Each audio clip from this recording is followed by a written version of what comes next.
guys, today we're going to talk about the annual costs of running a private practice.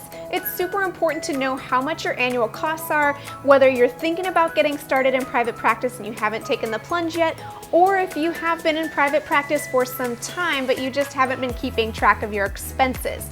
In today's video, I'm going to break down how you can do the math yourself so you know how much it's going to cost you to run your private practice, whether you haven't gotten started yet or if you've been in private practice for years. Before we get into this video, I just want to apologize for the lighting. I rely on natural light in order to get my videos well lit, and most of the time it works okay, but today is just one of those I can't decide if it's sunny or cloudy right now kind of days, and so the sun keeps going in and out behind clouds and the lighting is just crazy. Wow, that got really dark. Do you like how I turned into an alien right now? Welcome to Private Practice Skills. I'm Dr. Marie Fang, psychologist in private practice.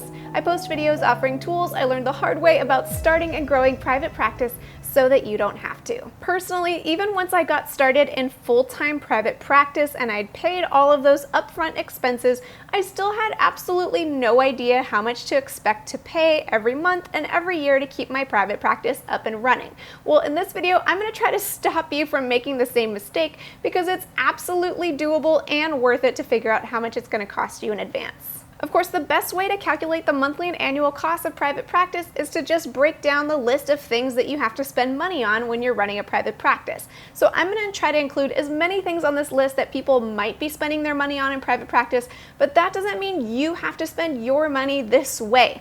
You can pick and choose what's fitting for your practice or add things on later as you go.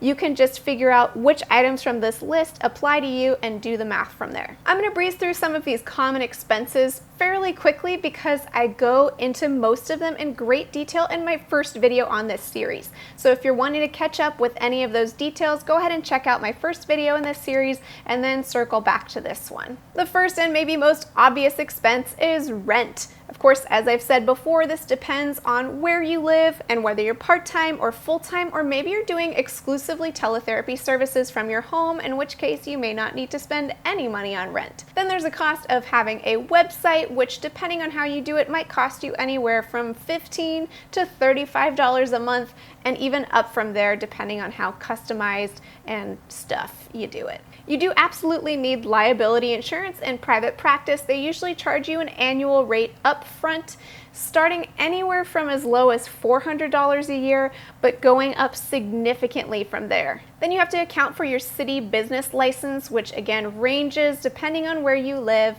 but you're going to have to pay that every single year. Then you need some way to manage your paperwork, whether you're going to have a file cabinet or an EHR. EHRs tend to start at around $39 a month and go up from there, or you can be old school like me and spend $20 on a cheap file cabinet when you get started. One cost a lot of people forget to account for when running private practice is credit card processing fees. So if you accept credit card as a form of payment, there's going to be a percentage of that, or maybe dollar amount, that the credit card company, charging company, takes off when you charge someone's card. And I use Square. They charge 2.75%, which maybe doesn't sound like a whole lot, but in the end accounts for thousands of dollars at the end of the year. You may like to pay for a special phone line, which could be up to $15 a month if you don't go with a free option. You may also choose for an email service, though you could choose a free option here as well, but they can go up to about $15 a month. If you decide to have business cards, then you'll need to account for that cost. The cheapest you can find them is maybe for $8 for a small box. You might also choose to be listed on online directories like Psychology Today. That, for example, runs at about $30 a month, so that expense does add up.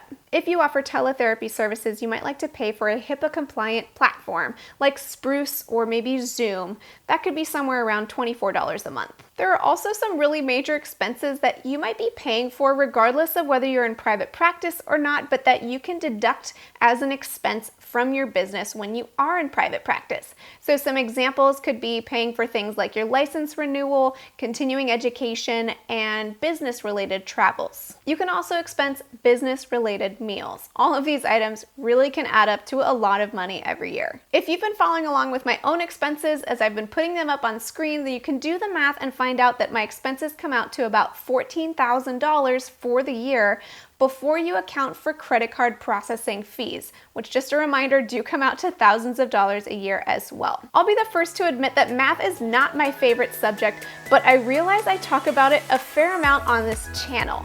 And that's because if you just take the time to sit down for an afternoon and do a little bit of math, even though it's not the most fun work ever, you can be empowered to know exactly how much you're gonna spend in private practice, and you can set your rate so that you can make the exact income you want. Well, I hope you found these tips helpful as you calculate the annual cost of running private practice. Until next time, from one therapist to another, I wish you well. Here's my cat. Sunshine, are you gonna come back? Oh, I just looked at the sun because sunshine is unreliable. There it is. Waiting for the sun to come out. Come on, sunshine, come on, sunshine. Yeah, yeah, yeah.